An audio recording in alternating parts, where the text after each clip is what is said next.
بسم اللہ الرحمن الرحیم۔ سین سٹوری کے دیکھنے والوں کو خوش آمدید۔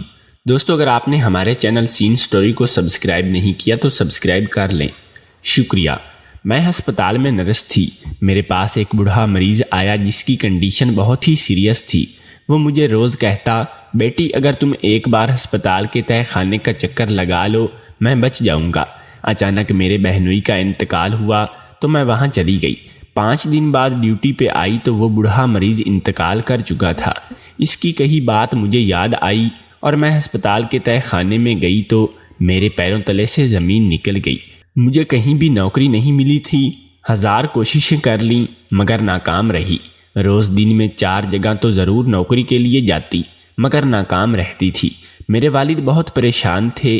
ان کی ٹانگ ٹوٹنے کی وجہ سے وہ اب کام نہیں کر سکتے تھے اور ایک بہن کی شادی بھی کرنی تھی جو مجھ سے 2 سال بڑی تھی۔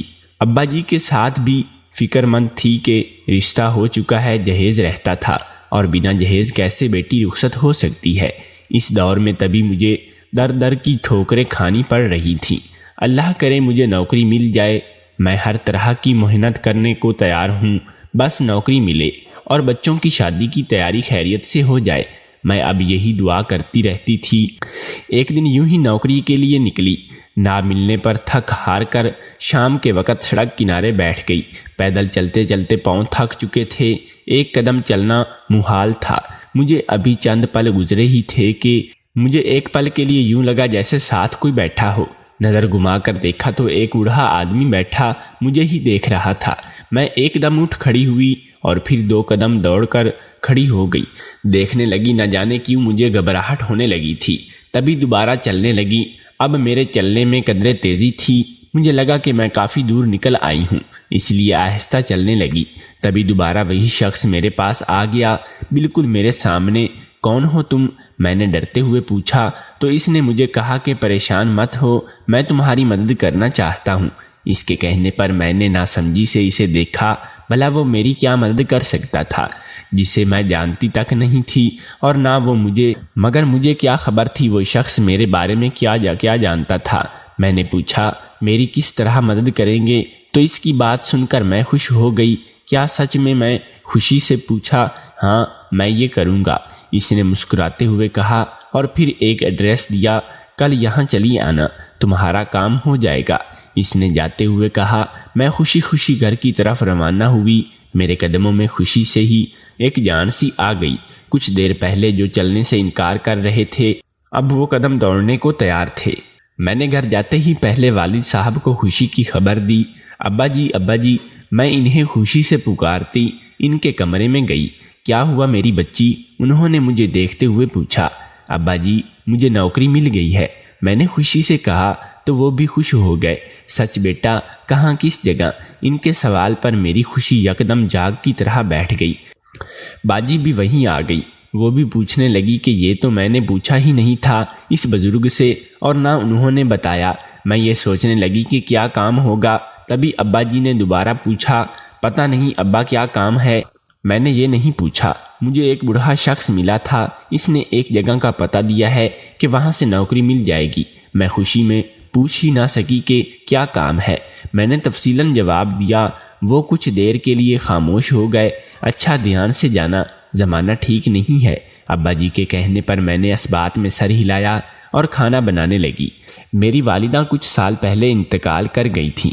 میں نے کھانا ابا جی کے ساتھ کھایا اور سونے لگی۔ صبح اٹھ کر ناشتہ کیا اور ابا جی سے اجازت لی اور بیجی سے دعا لے کر نکلی اور اس پتے پر پہنچی جہاں پہنچتے ہی میری آنکھیں پھٹی کی پھٹی رہ گئیں۔ سامنے بہت بڑا ہسپتال تھا جسے دیکھتے ہی میں کنفیوز ہو گئی تھی، اندر جاؤں یا نہیں، مگر جانا تو تھا۔ اندر جاتے ہی میں نے ادھر ادھر دیکھا تو نظر سی بوڑھے شخص پر پڑی۔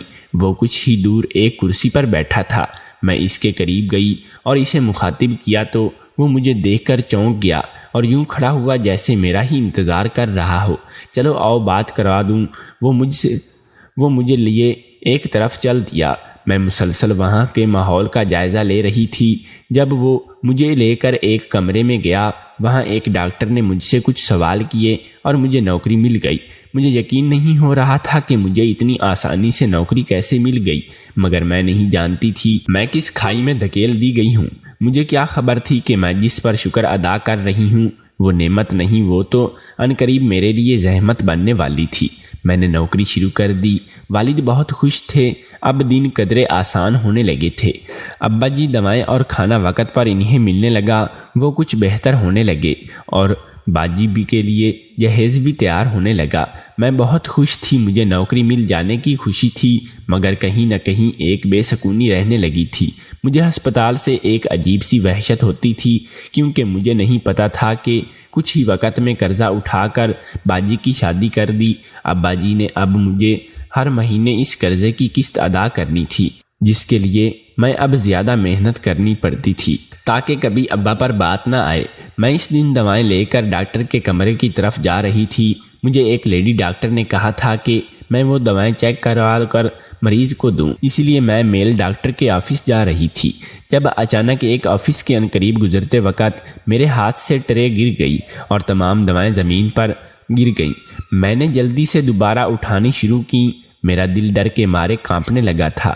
نہ جانے کتنی مہنگی دوائیں تھیں۔ میں سب کو دیکھتی ٹرے میں رکھ رہی تھی کہ کہیں کچھ ضائع تو نہیں ہوا۔ جب اسی آفس سے ایک ڈاکٹر بڑبڑاتا ہوا نکلا اور میری طرف آیا، میں اسے اپنی طرف آتا دیکھ کر اور زیادہ ڈر گئی، مگر اس کے عمل پر میرے پیروں تلے سے زمین گھسک گئی۔ اس نے میرے بازو کو زور سے پکڑا اور کیا کر رہی ہے؟ چھوڑے مجھے، میں نے گھبراہٹ سے کہا۔ میرے الفاظ نہیں نکل رہے تھے، دل مانو خوف سے بند ہونے کو تھا۔ مجھے سمجھ نہیں آ رہی تھی کہ کیوں مجھے وہ پکڑ کر کھڑا تھا۔ میں مسلسل خود کو چھڑوانے کی کوشش کر رہی تھی۔ کیا سنا تم نے؟ اس نے ایک دم سختی سے پوچھا۔ میں نے نہ سمجھی سے اسے دیکھا۔ میں تو اپنے دھیان میں جا رہی تھی، مجھے تو پتہ ہی نہیں تھا کہ اس آفس میں کوئی ہے بھی یا نہیں۔ اس کی گرفت میں میرے بازو پر سختی تھی، مجھے یوں لگ رہا تھا جیسے بازو ٹوٹ جائے گا۔ آنکھیں پانی سے بھرنے لگی تھیں۔ میں نے کچھ نہیں سنا۔ میں نے درد سے کراہتے ہوئے جواب دیا، جھوٹ مت بولو، نہ جانے کیا بات کر رہے تھے وہ لوگ جس کی خبر کسی اور کو ہونے کے ڈر سے وہ یوں مجھ سے سوال جواب کر رہا تھا۔ میں سچ کہہ رہی ہوں، میں نے کچھ نہیں سنا، پلیز میرا بازو چھوڑ دیں، مجھے درد ہو رہا ہے۔ میں نے روتے ہوئے کہا تو کچھ دیر تک اس نے میرا بازو چھوڑ دیا اور 2 قدم دوری پر کھڑا ہوا۔ میں وہاں سے بھاگنے لگی جب اس نے دوبارہ میرے سامنے کھڑے ہوتے میرا راستہ بند کیا۔ میں نے ڈرتے ہوئے اسے دیکھا۔ اس کی اگلی بات پر میری سانس رک گئی، یوں لگ رہا تھا جیسے دل نے دھڑکنا بند کر دیا ہو۔ میری بات یاد رکھنا، وہ سخت لہجے میں کہتا چلا گیا۔ میں نے کچھ دیر غائب دماغی سے اس کی طرف دیکھا جہاں سے وہ گیا تھا اور پھر دوبارہ دوائیں اٹھاتی چلی گئی۔ گھر پہنچنے تک میں نے سوچ لیا تھا کہ میں نوکری چھوڑ دوں گی، مگر قسمت کو کچھ اور ہی منظور تھا۔ گھر پہنچی تو ابا جی کی طبیعت بہت خراب تھی۔ انہیں لے کر ہسپتال گئی جہاں کافی خرچہ ہو گیا تھا جو مجھے ہی اٹھانا تھا۔ اس کے بعد دوائیں، کھانا، پھل وغیرہ کا خرچہ، جسے دیکھتے ہی میں یہ جان چکی تھی کہ یہ نوکری نہیں چھوڑ سکتی۔ قرض بھی تو ادا کرنا تھا۔ 2 دن بعد دوبارہ میں ہسپتال جانے لگی۔ مجھے اب 2nd فلور پر ڈیوٹی دینی تھی، یہاں زیادہ تر آپریشن ہوتے تھے۔ ایک بات بہت عجیب تھی، روز 10 کے قریب آپریشن ہوتے، جن میں سے کامیاب صرف 1-2 ہی ہوتے تھے۔ روز کا یہی معمول تھا، باقی کے مریض آپریشن کے دوران آپریشن ناکام ہونے پر موت کے آغوش میں چلے جاتے۔ پہل تو اس بات کو اگنور کرتی رہی، مگر پھر آہستہ آہستہ مجھے یہ سب عجیب لگنے لگا۔ کچھ غلط تھا وہاں، اس بات کی تصدیق میرا دل دماغ روز کرتے تھے، مگر میں نہیں جانتی تھی کہ کیا ہو رہا ہے۔ ایک شام وہاں ایک بزرگ آدمی کو لایا گیا جس کی حالت سیریس تھی اور اس کا آپریشن 10 دن بعد تھا۔ وہ دیکھنے میں زیادہ بیمار لگ رہا تھا۔ میری ڈیوٹی اس کے پاس تھی۔ دوسرے دن میں اس کے پاس ہی تھی جب ایک لڑکا کمرے میں میرے پاس داخل ہوا جو شاید اس شخص کا بیٹا تھا۔ وہ اس کے قریب بیٹھ گیا تو وہ بوڑھا شخص بولا، مجھے یہاں سے لے جاؤ، میں یہاں ایک لمحہ بھی نہیں گزار سکتا۔ اس شخص کے لہجے میں ڈر تھا۔ میں نے ان 2 دنوں میں دیکھا تھا وہ شخص کچھ خوف زدہ سا لگا تھا۔ میں حیران تھی وہ کیوں خوف میں مبتلا تھا۔ پھر سوچا آپریشن ہے تبھی ڈر رہا ہوگا۔ اکثر لوگ ایسے موقع پر ڈر جاتے ہیں، مگر افسوس میں مکمل طور پر لا علم تھی کہ وہ تو ان سب کے خوف کھا رہا تھا جو اس کے ساتھ ہونے والا تھا، وہ سب جو شاید میں کبھی خواب میں بھی نہ سوچ سکتی تھی۔ اگر اس وقت مجھے پتا ہوتا کہ کیا ہونے والا ہے تو میں کسی بھی طرح اسے وہاں سے نکال دیتی، کچھ ایسا کر دیتی جس سے وہ شخص وہاں سے آزاد ہو جاتا، پھر چاہے میرے ساتھ کچھ بھی ہوتا مجھے پرواہ نہ ہوتی۔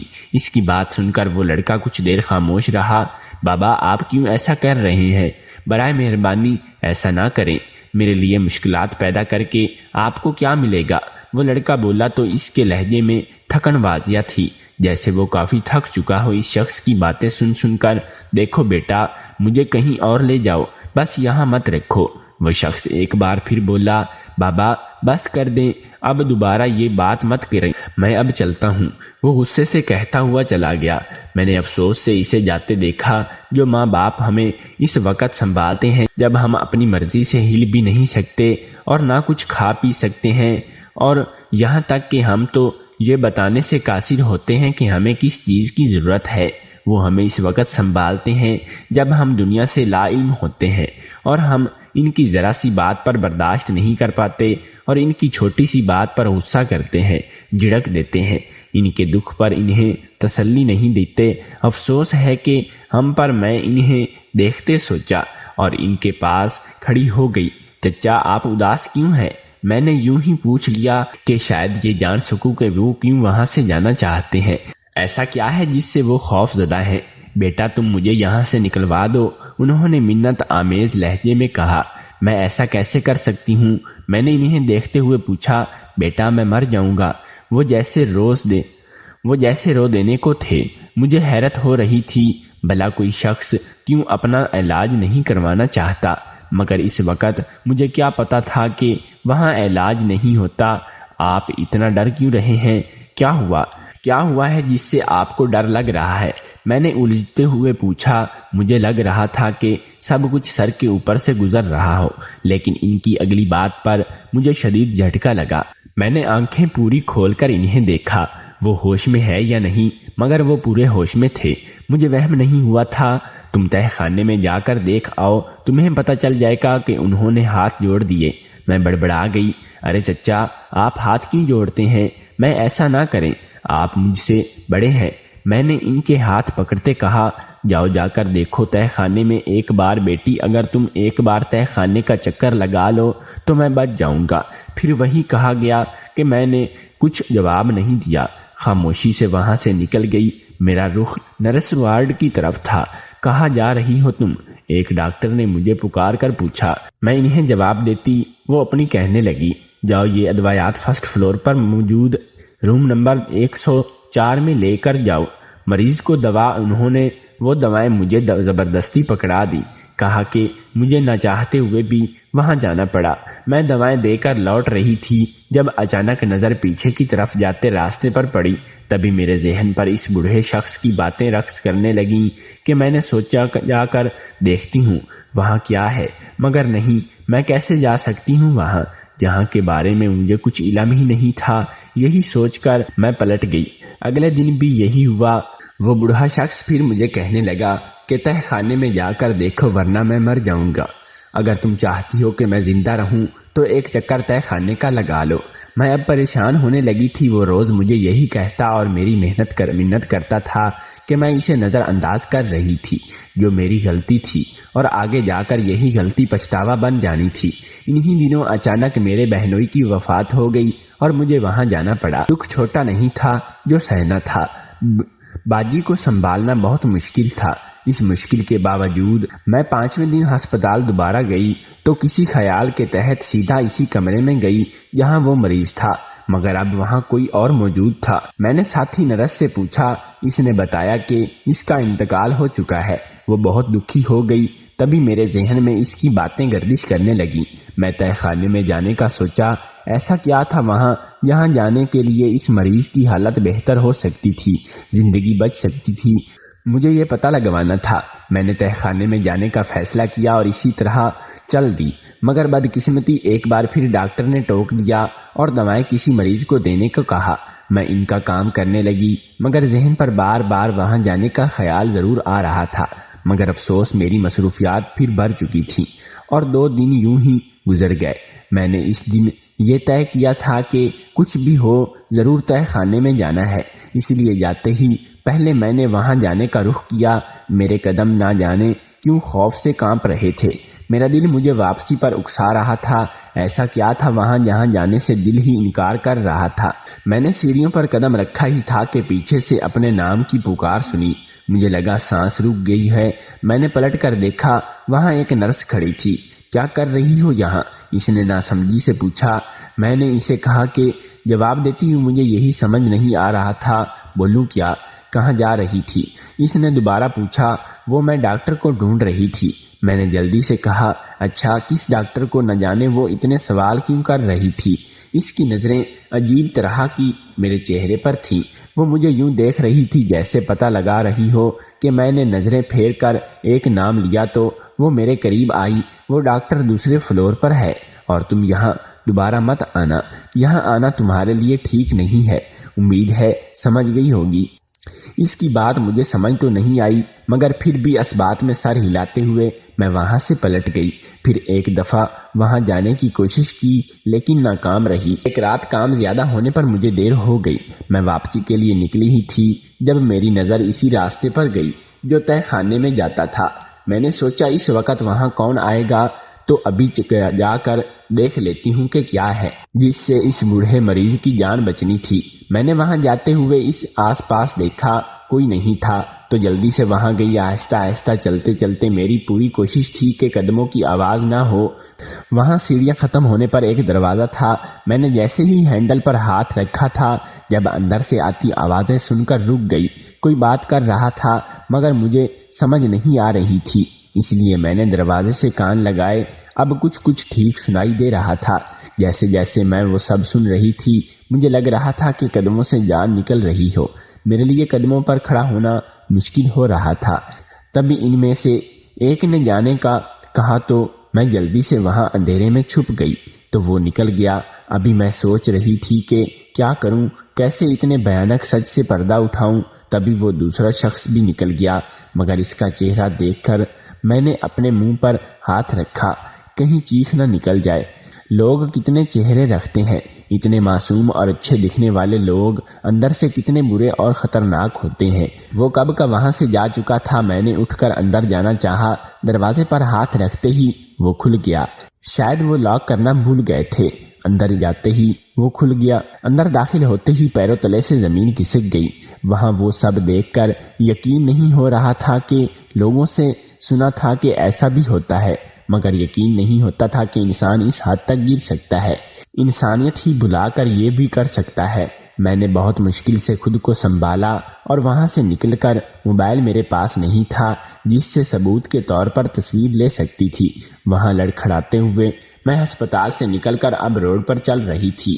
مجھے پولیس اسٹیشن جانا تھا، وہاں انہیں بتانا تھا کہ ہسپتال کے نام پر کون سا غیر قانونی دھندا ہو رہا ہے، ڈاکٹر کے نام پر کون سے درندے بیٹھے تھے۔ انسانوں کو نوچنے کے لیے میرا دماغ کام کر رہا تھا، چلا نہیں جا رہا تھا۔ یہ سوچ کر کہ کہیں نہ کہیں میں ان سب میں شریک رہی، لاعلم تھی، مگر میرا فائدہ تو اٹھا لیا ان لوگوں نے، بلکہ مجھ جیسے کئی تھے اس ہسپتال میں۔ میں بہت ہی مشکل سے پولیس اسٹیشن پہنچی۔ اندر داخل ہوتے تو میرے سامنے کوئی نہیں تھا۔ ایک آدمی نے کہا وہ لوگوں کو کھانا کھا رہے ہیں۔ میں کافی دیر بیٹھی رہی، جب ایس پی کے آنے پر اس کے پاس گئی۔ میں نے انہیں بتانے کی کوشش کی مگر سمجھا نہیں سکی۔ سمجھ نہیں آ رہا تھا کہ کن لفظوں سے وہ سب بتاؤں جو دیکھنا میرے لیے کسی قیامت سے کم نہیں تھا، جسے دیکھ کر دل کو حلق تک پہنچ گیا۔ میں نے انہیں کہا کہ میرے ساتھ چلیں۔ وہ میرے چہرے پر گھبراہٹ دیکھ کر اٹھ کھڑے ہوئے۔ میں نے مختصر سا انہیں بتا دیا کہ وہ یقین رکھیں میری بات کا۔ کچھ دیر بعد ہم ہسپتال کے دروازے پر پہنچے۔ پولیس زور پر اندر داخل ہوئے اور وہاں موجود گارڈز نے بہت شور کیا، لیکن ایس پی نہ رکا۔ ہسپتال کو پولیس گھیر چکی تھی۔ بہت ہی مشکل سے میں ان کے ساتھ ہی تھی۔ تہہ خانے میں داخل ہوتے ہی ایک بار پھر میرا دل بند ہونے کو تھا۔ وہاں موجود انسانوں کے عذاب دیکھ کر میرا شدت سے رونے کو دل کیا۔ بہن، آپ گھر چلی جائیں، ایس پی نے میری حالت دیکھ کر کہا۔ اوے تو جا کر باجی کو گھر چھوڑ آ، انہوں نے کسی سے کہا۔ مجھے نہیں پتا تھا کہ میں کیسے گھر پہنچی، مجھے نہیں پتا تھا کہ میرا دل پھٹنے کو تھا۔ گھر پہنچی تو میری حالت دیکھ کر باجی اور ابا جی پریشان ہونے لگے۔ کیا ہوا ہے تمہیں؟ باجی بار بار یہی پوچھ رہی تھی، بیٹا پولیس کے ساتھ کیوں آئی ہو؟ سب ٹھیک ہے نا؟ ابا جی نے بھی فکر سے پوچھا تو میں نے باجی کے ساتھ لگے رونے لگی۔ روتے روتے میں نے انہیں سب بتا دیا، جسے سن کر وہ پریشان ہوئے۔ تم فکر نہیں کرو، اللہ بہتر کرے گا، ابا نے تسلی دی۔ نیند کی دوا سے میں سو گئی۔ اگلے دن 10 بجے کے قریب آنکھ کھلی تھی۔ 12 بجے مجھے پولیس اسٹیشن جانا تھا اپنی گواہی دینے۔ وہاں گئی، اس وقت وہاں ان تمام ڈاکٹرز نے باز پرس ہو رہی تھی جو مجھے سنائی دے رہی تھی کیونکہ میں قریب ہی بیٹھی تھی۔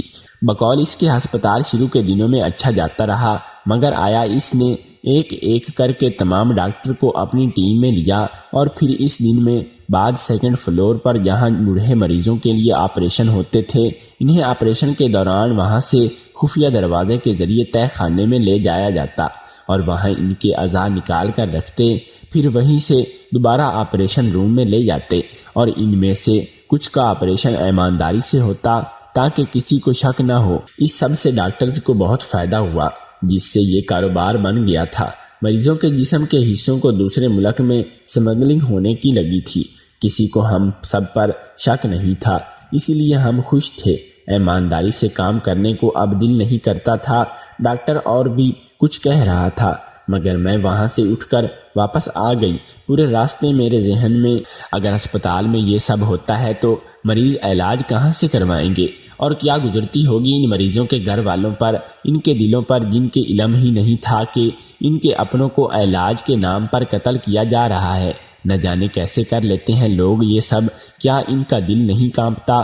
مگر نہیں، دل تو ہوتا ہی نہیں ہے ضمیر فروشوں کے پاس، ان کے سینے میں تو پتھر ہوتے ہیں جو انہیں روکتے ہی نہیں ہیں۔